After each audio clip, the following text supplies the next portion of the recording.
आज आपण बनवणार आहोत बोंबीलचं कालवण, जी फास्ट आणि सिंपल बनणारी रेसिपी आहे।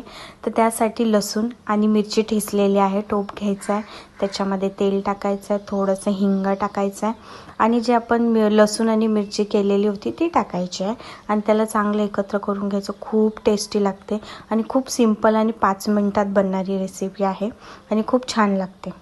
तुम्ही नक्की एकदा ट्राय करा।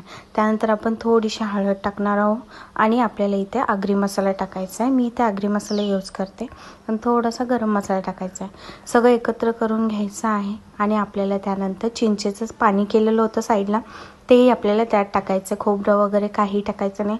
खूप सिंपल आणि फास्ट बनणारी रेसिपी आणि खूप टेस्टी लागते।